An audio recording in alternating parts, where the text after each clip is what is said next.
Sudah sepekan lamanya, Iran melancarkan berbagai serangan terhadap Israel. Iran benar-benar membuktikan ucapan pemimpinnya untuk tidak tunduk dan menyerah atas apa yang telah dilakukan oleh Israel sebelumnya. Kehancuran di berbagai titik penting Israel akibat rudal-rudal Iran semakin meluas setiap harinya. Warga-warga dievakuasi ke tempat pengungsian dan aktivitas di seluruh kota nyaris lumpuh total. Saking besarnya kerusakan, pemerintah Israel bahkan melarang para jurnalis dan warganya untuk menyiarkan kerusakan yang terjadi di Israel. Namun, rupanya kini tak hanya Iran yang bergerak untuk membungkam Israel.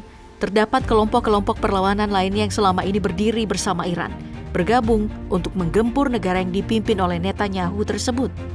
Israel telah diserang dari berbagai penjuru dengan berbagai persenjataan yang mematikan.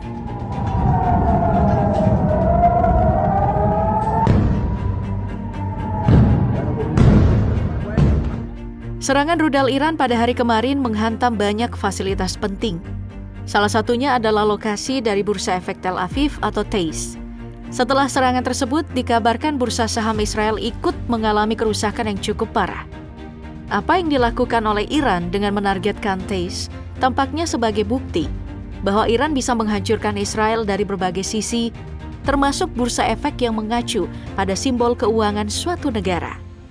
Bursa Efek Tel Aviv berdiri pada tahun 1953 dan merupakan bursa efek utama Israel yang berlokasi di Tel Aviv-Yafo. Pada saat itu, bursa efek tersebut mencatat ada lebih dari 470 ekuitas, 900 seri obligasi korporasi, lebih dari 200 seri obligasi pemerintah, dan 1.200 reksadana. Pasar ini pun memiliki total kapitalisasi sekitar 216 miliar US dollar. Berbentuk ekuitas dan 196 miliar US dollar berbentuk obligasi. Di waktu yang hampir bersamaan, sebuah rumah sakit di kota Beersheba, Israel juga terkena serangan rudal dari Iran. Kemudian, militer Iran pun memberikan konfirmasi dengan mengatakan pihaknya telah menargetkan lokasi militer yang lokasinya itu berdekatan dengan rumah sakit Soroka. Iran tidak secara langsung menargetkan sebuah rumah sakit. Nah, sebelumnya, Iran juga telah memberikan peringatan dan ancaman terhadap Israel terkait dengan rudal jenis baru yang akan mereka luncurkan. Selain itu, tercatat lebih dari 400 rudal yang berhasil ditembakkan oleh Iran ke wilayah-wilayah Israel, membuat Iron Dome bahkan kewalahan, dan rudal terbaru yang satu ini disebutkan akan menjadi lebih mematikan. Pada 19 Juni hari Kamis, diketahui Iran telah menembakkan sedikitnya satu rudal balistik dengan dilengkapi hulu ledak yang berisi beberapa sub amunisi. Rudal balistik ini menjadi bagian dari rentetan serangan yang menimbulkan kerusakan besar di wilayah Israel. Rudal balistik yang diisi dengan amunisi tandam adalah jenis rudal yang menghadirkan kerumitan tambahan bagi pasukan pertahanan, terutama dalam hal upaya intersepsi di fase akhir ketika rudal hendak jatuh. Para pengamat sebenarnya mulai berspekulasi mengenai rudal terbaru yang dimaksudkan oleh Iran adalah mengacu pada Khorasmar 4 atau Khaybar.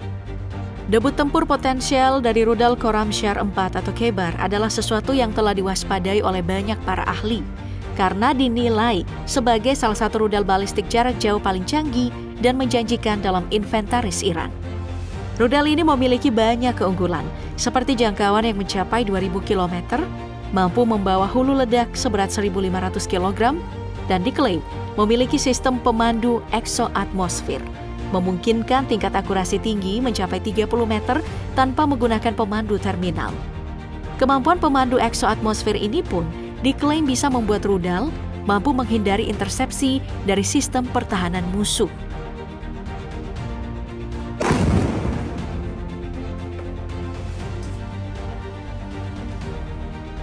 Nah, bersamaan dengan gelombang serangan yang bertubi-tubi dari Iran, Israel tampaknya harus menghadapi serangan tambahan dari Houthi Yaman. Selain meluncurkan sejumlah pesawat nirawak ke Israel, beredar kabar bahwa Houthi pun meluncurkan rudal balistik hypersonic yang menargetkan beberapa lokasi militer dan sipil yang terkenal sensitif di wilayah Tel Aviv. Laporan lainnya menyebutkan bahwa Houthi telah menggunakan rudal Palestina II untuk serangan yang berhasil mereka luncurkan hingga menghantam wilayah Jaffa di Israel Tengah. Sekian lama, Houthi memang telah berkomitmen untuk memberikan dukungan terhadap pihak-pihak yang sepakat melaksanakan perlawanan terhadap Zionis Israel.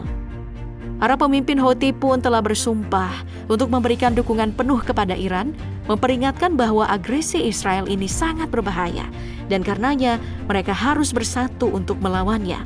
In takunu ta'lamun fa innahum ya'lamuna kama ta'lamun wa tarjuna min Allah ma la yarjun wa kana Allahu 'aliman hakima.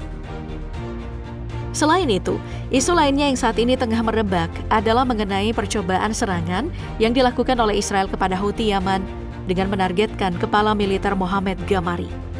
Namun, itu tidak berhasil. Gamari dilaporkan selamat dan dengan adanya percobaan ini sama saja mengusik dan membangkitkan kemarahan Houthi lebih besar lagi. Skala perang antara Iran dan Israel kemungkinan akan semakin meluas dengan kehadiran Houthi di dalamnya. Bagi Houthi, Israel bukan lawan yang baru. Sebelum-sebelumnya, Houthi sudah sering melakukan perlawanan dan bahkan menyerang titik-titik penting di wilayah Israel. Pada awal Mei lalu, sebuah rudal balistik yang diluncurkan oleh Houthi Yaman sukses menghantam perimeter Bandara Internasional Ben Gurion, Israel. Serangan itu berakibat cukup fatal hingga merusak jalan dan kendaraan serta menyebabkan lalu lintas udara terhenti secara total. Keadaan yang amat genting pada saat itu mengharuskan semua pintu masuk ke bandara ditutup sementara dan perjalanan kereta api menuju lokasi dihentikan. Sirene juga berbunyi meraung-raung di Israel Tengah, mendorong banyak orang untuk pindah ke tempat yang lebih aman. Tidak lama kemudian, militer Israel mengonfirmasi bahwa sistem pertahanannya telah gagal menembak jatuh proyektil tersebut. Walaupun militer Israel sudah melakukan beberapa upaya untuk mencegatnya, akibat hantaman dari rudal tersebut, 8 orang dilaporkan mengalami luka-luka. Houthi sebagai bagian dari poros perlawanan Iran, secara konsisten terus meluncurkan serangan dengan rudal dan pesawat nirawak ke wilayah Israel sejak Perang Gaza dimulai. Dan menjadi lebih intens selama peristiwa 7 Oktober 2023 lalu. Kelompok ini juga tidak hanya melakukan operasi darat, tapi bahkan bertindak sebagai penguasa di Laut Merah. Mereka menargetkan kapal-kapal yang terafiliasi dengan Israel sebagai bagian dari bentuk perlawanan mereka.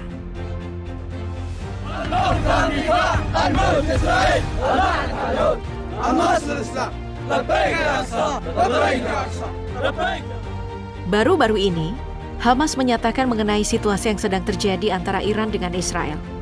Hamas berbicara tentang Iran yang membayar harga karena telah memberikan dukungan terhadap kelompok militan di Gaza selama bertahun-tahun lamanya setelah Israel melancarkan serangan pertama mereka terhadap Iran pada 13 Juni lalu. Para pemimpin Hamas tentu akan memberikan dukungan penuh terhadap Iran, seperti Iran yang juga mendukung penuh kelompok itu melalui dukungan militer dan keuangan saat perang besar-besaran antara Hamas dan Israel berlangsung pada Oktober 2023. Menyusul Houthi, Hamas juga telah melakukan beberapa operasi yang menargetkan para tentara Israel. Pada 16 Juni lalu, sayap militan Hamas, Brigade Al-Qassam, mengumumkan bahwa para pejuangnya bersama dengan Brigade Al-Quds telah melakukan serangan gabungan bersama. Pihaknya mengklaim serangan itu berhasil melumpuhkan unit infanteri Israel yang ada di wilayah Gaza Selatan. Seperti laporan yang disampaikan oleh media Palestine Chronicle, unit Israel tersebut diketahui telah berlindung di sebuah rumah. Tepat ketika itu, pasukan gabungan Hamas pun bergerak, menyerang mereka dengan menggunakan rudal anti-personil. Para tentara Israel yang ada di dalamnya pun tidak bisa menghindari serangan. Selain itu, terdapat pula laporan lain yang menyatakan seorang tentara Israel ditembak dengan senapan runduk Qassam Goal di Sanati, dekat Khan Yunis. Sebelumnya, Hamas juga telah berhasil melakukan operasi penyergapan yang mematikan di wilayah Jabalia. Dan serangan tersebut disebut sebagai salah satu serangan besar yang diterima oleh pasukan Israel di Gaza dalam beberapa minggu terakhir ini. Dikabarkan bahwa terdapat 3 tentara IDF yang tewas, serta 2 lainnya mengalami luka-luka serius tepat saat Humvee yang mereka tumpangi terkena alat peledak. Diketahui bahwa pasukan tersebut merupakan bagian dari konvoi yang mengawal mobil pemadam kebakaran selama operasi malam hari dilangsungkan.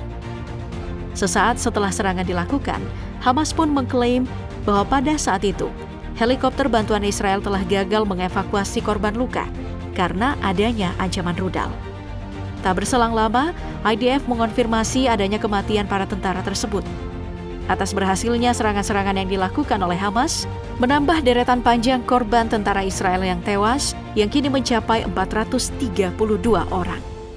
Operasi militer yang dilakukan oleh Hamas juga tidak hanya menargetkan pasukan IDF saja.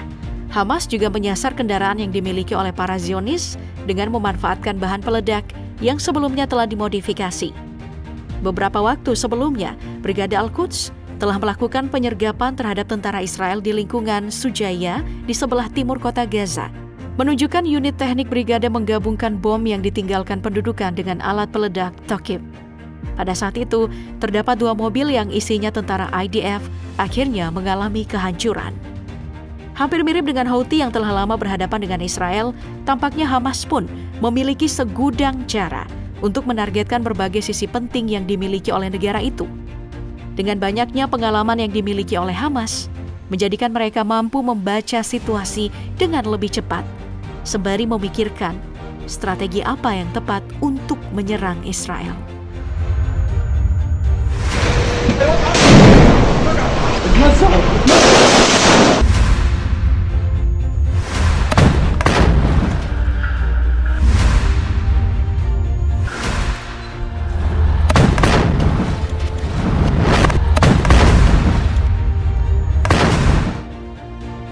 Di sisi lain ada kelompok Hizbullah yang kini menjadi sorotan banyak pihak.